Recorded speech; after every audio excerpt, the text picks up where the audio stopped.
Good evening, everyone, and thank you, Kelly, for your very kind introduction, and to the Pearcey Foundation for being such gracious hosts tonight. It's Xero's pleasure to sponsor the 2022 Pearcey Oration, and it's a really natural fit for Xero to support an organisation that is raising the profile of Australia's ICT industry. But before I introduce the Minister this evening, our 2022 Pearcey Orator, I want to briefly tell the story of Xero and why Australia has world-leading rates of small business cloud adoption. And to do so, we need to cast our minds back to 2006, when we first launched our platform. And the engine under Xero's hood was cloud-based computing, and the fuel was our partnership with key financial institutions in this country. And together, cloud technology and also our partnerships have meant that Xero customers and their advisors now have the ability to manage their financial business data in real time. And this was a huge change from the manual data transfers, and means that our software is always the latest version for our customers and not a clunky set of out-of-date disks or downloads on a desktop computer. And as I'm sure you can imagine, at the time, this was a very big deal. But if the cloud was our engine and partnerships have been our fuel, it has been the government that has really built the racetrack. And over the last 20 years, the government has been building digital infrastructure that allows the private sector to better innovate compliance solutions. And the digital transformation of accounting and tax began all the way back in 1999 with electronic lodgement of company tax returns, which then expanded over the years to include the digital identity via AUSKey in 2010, and then single touch payroll in 2018, with a whole lot more in between. And the investment in digital infrastructure, partnerships, and the subsequent uptake, as we've seen here in Australia by small businesses, were the things that made JobKeeper possible throughout the pandemic, and has also contributed to Australia having world-leading rates of cloud adoption. But the opportunities don't stop there. There's plenty more innovation still to come. And following years of private and public collaboration, an immediate small business productivity opportunity is now in front of the government, and that is e-invoicing. And why? Well, this technology supersedes emailed, PDF or paper invoices. And it also allows small businesses to streamline their data entry, drastically improve accuracy, importantly to speed up payment times and improve their cash flow, and also address invoice fraud. And in fact, the Pearcey Foundation sent us an e-invoice for our sponsorship dues tonight, and also sent the first ever e-invoice to the Victorian government for the DJPR's sponsorship dues as well, so thank you.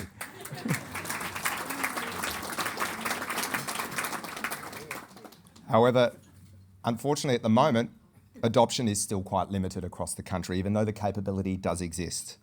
And our team at Xero do want to partner up again to ensure that we can help change that.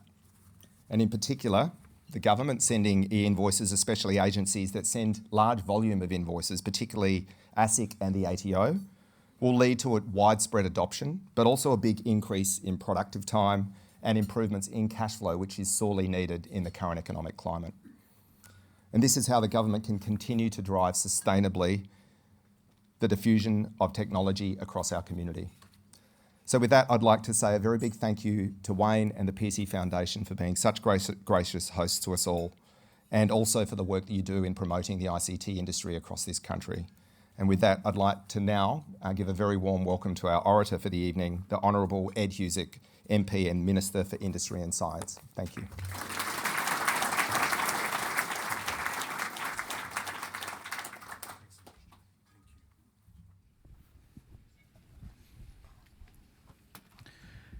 Evening, everyone. First, I just want to acknowledge the peoples of the Kulin Nation and pay my respects to elders past and present. It means a lot to be here tonight. I've attended Pearcey Foundation functions in times past and recognise the important value of bringing people together in the way that you do. So it does mean a lot, Wayne. Thank you very much, Wayne and Kelly, for the invite tonight. Want to recognise Fran Bailey. Very nice to see you. I also want to recognise my good friend Alan Griffin. Did that sound genuine? As genuine as it's ever Yeah, so I knew he'd get me back. It is very good to see you both here tonight. To Ian Opperman, who's just here in front of us. We grew up in the same suburb in Western Sydney, in Blacktown. He went to Evans High, I went to Mitchell High, and I ended up being the big mouth and he was the big thinker. and it is very good to be able to be with you tonight, and a number of people that are here with us. If I can also, I just wanted to in particular recognise some other people. I know once you start down this slippery slope, you don't know where you end. So I'm going to basically acknowledge you all individually. Martin Hosking, always modest, but I think should be celebrated, along with Lenny Mayo, who I've both known you for many years, and I've been very grateful. I've been interested in this space for the bulk of my time as a parliamentarian, but my ability to get across developments as they were unfolding and the importance of parliamentarians in particular thinking about this is a big deal, and I'm very grateful. And if I can, I think it's just an opportunity I don't think I would normally have to thank you both in front of a crowd like this for what you've done. So thank you very much.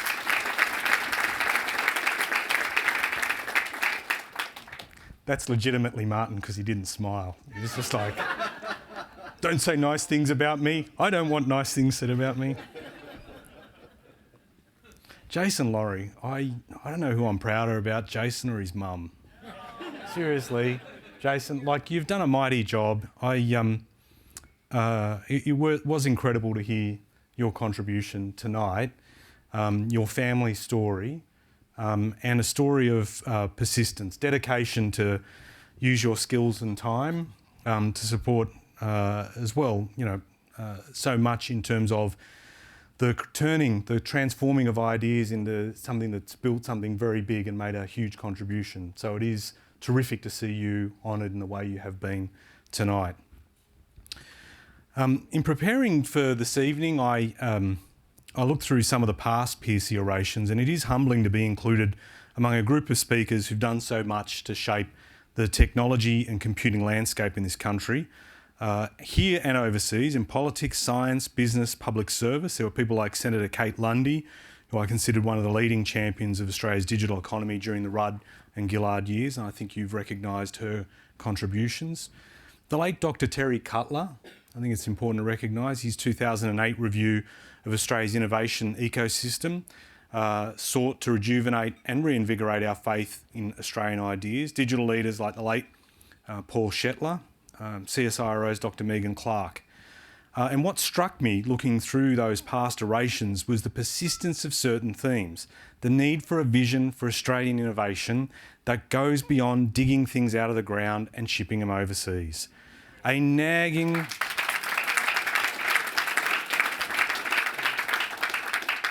nagging frustration with the country's reticence to celebrate our science and technology leaders as passionately as we do our sporting heroes. An enduring faith that Australia has the people, the environment, the capability to compete with the best in the world in producing technologies and research. If you wanted proof, that video that was aired earlier is proof of that.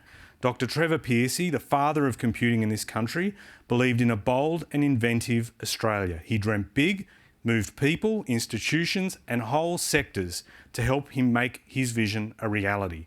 It's hard to imagine it now because computers are in our homes, in our back pockets. But when Dr. Pearcey first proposed his idea for an Australian-made computer, people must have thought, to use the term, he was dreaming. In the late 40s, when Dr. Pearcey said we should build a computer, there were no digital computers in Australia. There were barely any in the world. And the idea of computers capable of acting like encyclopedia, making complex calculations, playing music, imitating human speech was the stuff of science fiction, and yet somehow he convinced CSIRO's predecessor, the Commonwealth Council for Scientific and Industrial Research, to spend serious money and contribute valuable people so that one of the first truly digital computers ever created could be built right here in this country.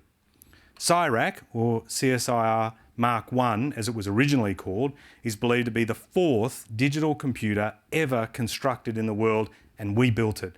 This island nation, far from those other early computing pioneers in the US and UK. If there's one thing that frustrates me today is being told we shouldn't think big, that we can't afford to take risks, that the best a small country can try to aim for are small ideas. Because somehow Over the intervening half-century since we built one of the world's first digital computers, we've forgotten that Australia is a nation forged not just by our challenging landscape, vast continent, shared history, but the outsized scale of our technological and engineering achievements. That the history of engineering, technological, innovative achievements in this country is the oldest in the world. Remember, it extends back 65,000 years. The first people who were here had to use their wits to survive on one of the toughest continents on the planet.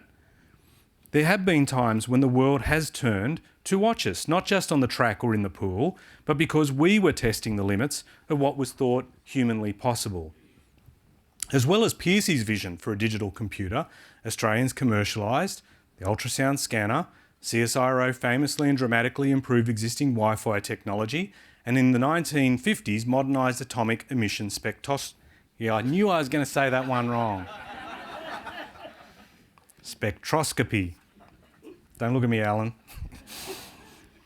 Australians developed the bionic ear, as you saw, spray-on skin, and the platform that went on to become Google Maps, developed in Sydney. When we think about new and advanced technologies, we tend to cast our minds into the future, but today I'd like to remind us of our past. This week, we are mourning the loss of Her Majesty Queen Elizabeth II, and in the course of doing so, reflecting on her close relationship with Australia and Australians. Queen Elizabeth's second visit to Australia in 1963 was structured to make maximum use of the royal yacht Britannia. Together with His Royal Highness the Duke of Edinburgh, the Queen sailed around much of Australia, enjoying our beautiful coastline. But a mostly seaborne two-month itinerary included a curious inland stopover. The official itinerary included stops in Adelaide, Melbourne, Hobart, Sydney, Brisbane. But then all of a sudden, for 3 whole days, somewhere the Royal Yacht Britannia could not go, was a flight to Cooma in New South Wales. And why Cooma? Because it was there that one of the most ambitious engineering projects the world has ever seen undertaken was occurring, the Snowy Hydro. A 25-year project on which more than 100,000 people worked. Didn't just transform the Snowy Monaro region, it transformed the nation forever. Over the course of a quarter of a century, the scheme created power stations, giant reservoirs, and hundreds of kilometres of aqueducts and interconnected tunnels. It moved mountains, closed towns, saw new ones flourish. The Snowy Hydro scheme is often talked about as a scheme that helped transform Australia into a multicultural country. Through it, Australia welcomed workers from more than 30 different countries into New South Wales and Victorian High Country. My dad was one of them. He moved to Australia from the former Yugoslavia, in particular Bosnia, and worked as a welder in the scheme in the late 60s. What people don't talk about as much anymore is what an engineering feat it was. The building of the Snowy Hydro scheme, much like the building of one of the first digital computers in the world, put us at the forefront of what was possible. In fact, Dr. Pearcey's CIRAC was put to work in the service of Snowy Hydro, calculating flood models and demolition trajectories. The Snowy Hydro also spurred the creation of yet another purpose-built computer called SNOCOM, developed at the University of Sydney in 1960 by David Wong and Murray Allen. SNOCOM was the first transistorised computer in Australia and one of the first dozen or so computers in the world. It had just 8 kilobytes of RAM. But it was reliable and remained in heavy use until 1967. It now sits in the Powerhouse Museum in Sydney. Probably shouldn't say that to a Melbourne crowd. From there, Alan worked with others. I wonder what's going to happen on the weekend. Losing this crowd quick. And I'm done. From there, Alan worked with others on a new computer known as Cirrus. As many of you know, Dr. Pearcey took a keen interest in its development and use as a teaching and research computer, but he'd hoped it would go much further as a commercial opportunity. All this in a country that until that time had been an economy based nearly entirely on agriculture. In a decade, our country was transformed. The Snowy Hydro has been described as a, quote, monument to political vision, social harmony, and engineering excellence. In 1967, the American Society of Civil Engineers rated it as one of the 7 civil engineering wonders of the modern world. The Snowy scheme was the brainchild of the Chifley government. It was central to Australia's post-war reconstruction. Tomorrow, September 22, would have been Ben Chifley's birthday. It's also the name of the electorate I proudly represent in Sydney. At the ceremony to mark the official start of the project, Chifley said, and I quote, he said he hoped that the scheme would touch the imagination and hearts and enter into the spirit of the people of Australia so that they would give of their best in whatever jobs they were doing. Admiration for the Snowy and what it meant for Australia crossed political divides. It was former Prime Minister Robert Menzies who said, and I quote, "In a period in which we in Australia are still, I think," listen to the words, "handicapped by parochialism, by a slight distrust of big ideas and of big people and of big enterprises, this scheme is teaching us and everyone in Australia to think in a big way, to be thankful for big things, to be proud of big enterprises." There you go, Fran. I quoted a Liberal Prime Minister approvingly. There's something in this for everyone. The truth is, in looking at today's technology landscape, we've not fully overcome our reluctance to think big and drive for what could be. We think of the era in which the Snowy was proposed as alien to our own times, but there are still lessons to learn, themes that can be recognised. Few appreciate, for example, that at that point, the Snowy Hydro scheme was a technological triumph. It was a reward for a nation that dared to have vision. It could not have been possible without experimentation with new technologies. It arose out of a period of global upheaval and geopolitical instability, a moment in which Curtin and Chifley thought deeply about how to rebuild a nation emerging from these global events, most notably the end of World War II. Fast forward generations and we call upon to do the same, to remake our economies and societies as we emerge from a global pandemic, wrestle with the scale of climate change and the rapid and an even more accelerating pace of technological change. Those of you gathered here tonight have witnessed the profound explosion of new services and businesses, new ways of living, enabled by computing technologies and our connection to the web. During the pandemic, the importance of digital technologies was thrust to the forefront of our minds. Smartphones kept us connected. Computers in the home enabled some of us to continue to work remotely. Doctors and clinics opened up new telehealth consultation opportunities. Australian businesses, makerspaces, university workshops started manufacturing their own PPE using 3D printers. Machine learning, passing enormous data sets of disease outbreaks, helped us model our pandemic responses and test vaccines. They saved lives. Today, we are starting our own post-pandemic reconstruction plan. We face new challenges and tremendous opportunities. We are on the precipice of a new and rapid global change in renewable energy, in technology, and all the social changes that they will inevitably bring. Australia can be a bystander to that change, or it can be a driver of change. Working with our partners around the world, I want to see Australia once more be seen at the forefront of technological innovation.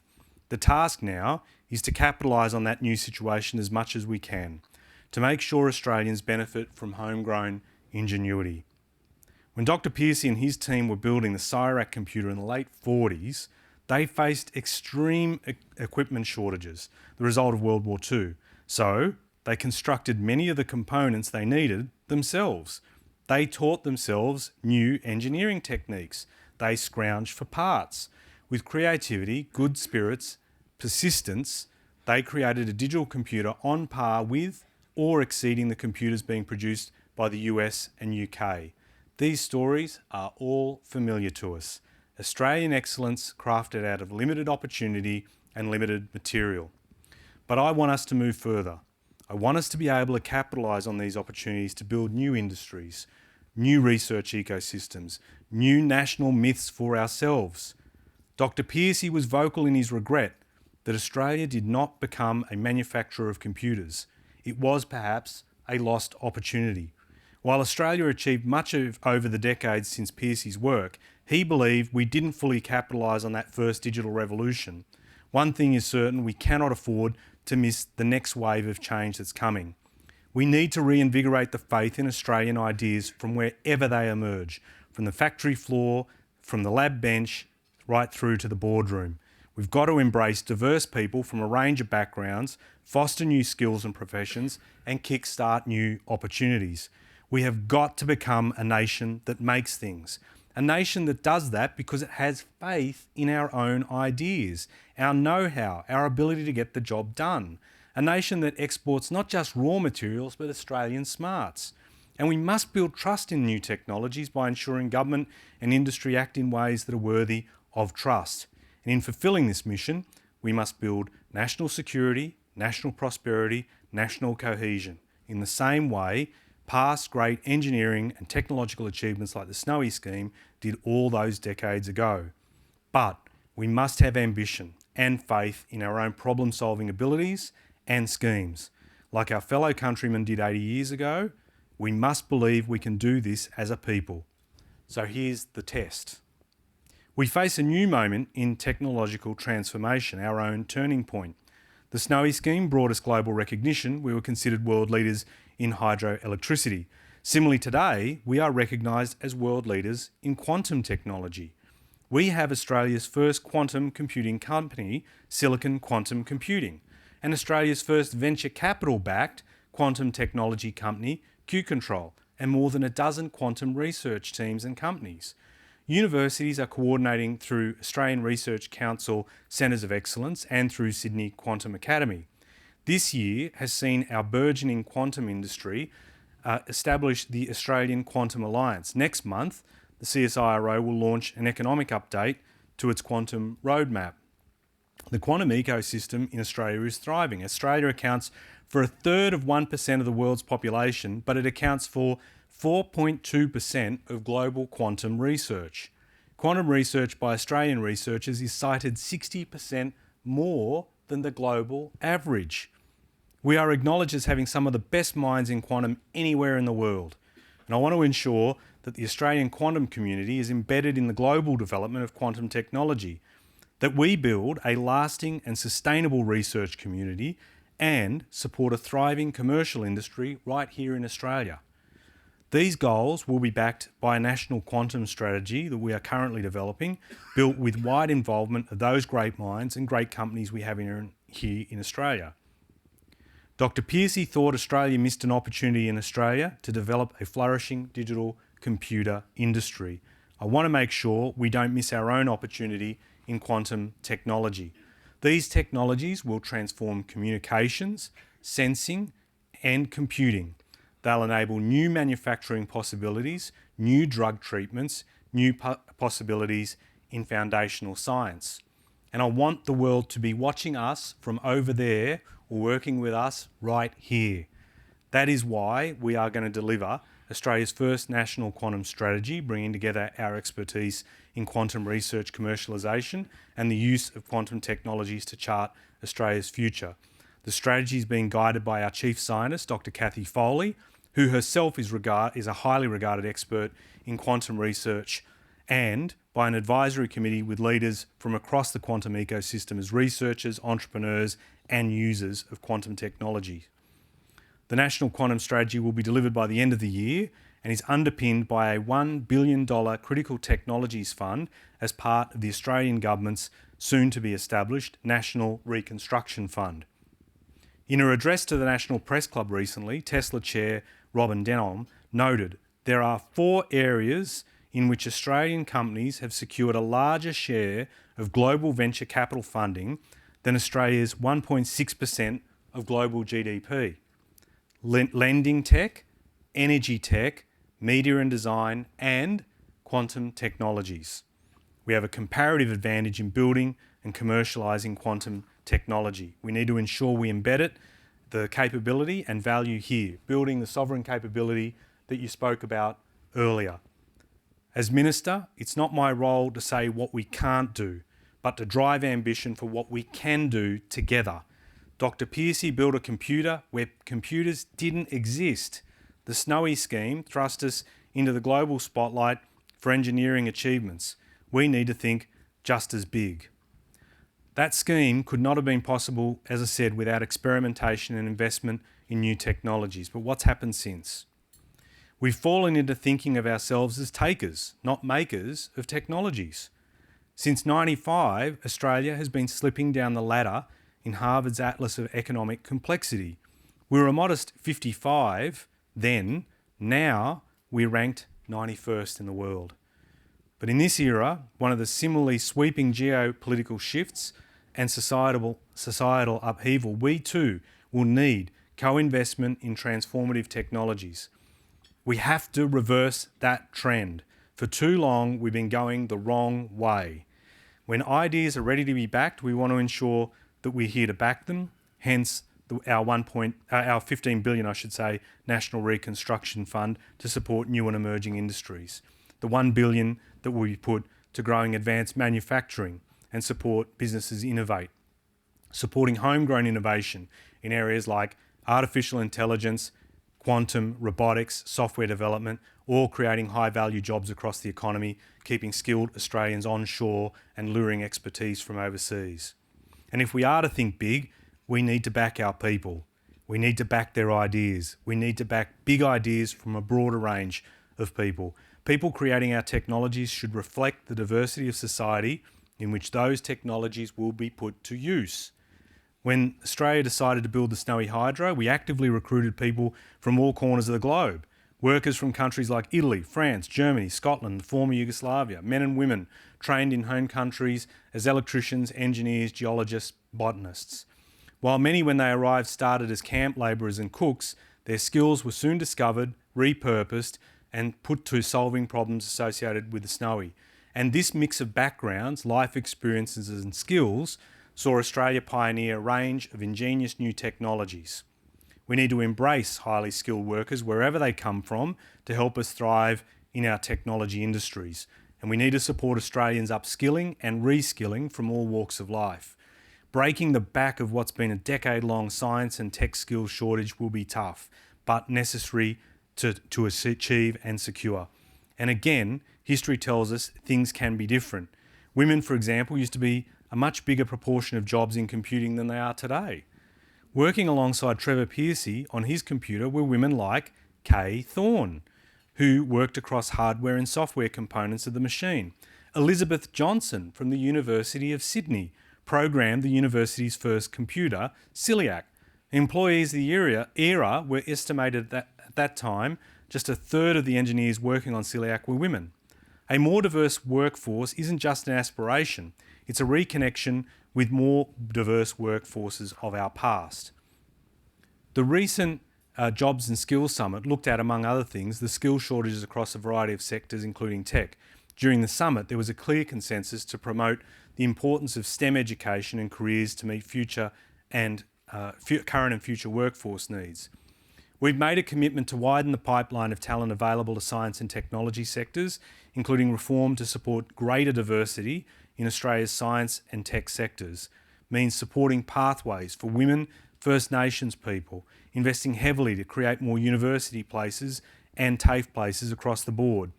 Of course, you can train as many people as you like and skill them up for the jobs of the future, but it means little if they don't stay on our shores or return here with new skills gained overseas. We boast so many smart people in this country, people like you all here tonight, but what happens to many of them? They leave. They feel they've got no choice but to go overseas for opportunities and experience they need. Working and studying away from Australia is an incredible experience, and I know many of you in this room have spent time in other countries with overseas companies, unis, governments. It's an opportunity to learn, build lasting relationships, experiment with new ideas. But then we need to bring people and those ideas back. I want Australians to feel like their opportunity to flourish, to reach their full potential, is here on our shores, not just overseas. And I'm committed to creating the conditions to entice more brilliant Australians to return home. The brain drain hurts us in many ways, but it can be turned round. There are eminent Australians in engineering and technology all around us who've been overseas and then brought that expertise back home. People like Stella Solar, who worked for Microsoft in the US before coming back to head Australia's National AI Centre. Distinguished Professor Genevieve Bell, Vice President, Senior Fellow at Intel Corporation, and who's now at ANU. Dr. Xanthi Kroot, a researcher in quantum technologies, completed a postdoc at Princeton before returning to the University of Sydney to build her own research team. We've got a big job to do, backed by big ideas, driven by a vision of what the country can do and achieve.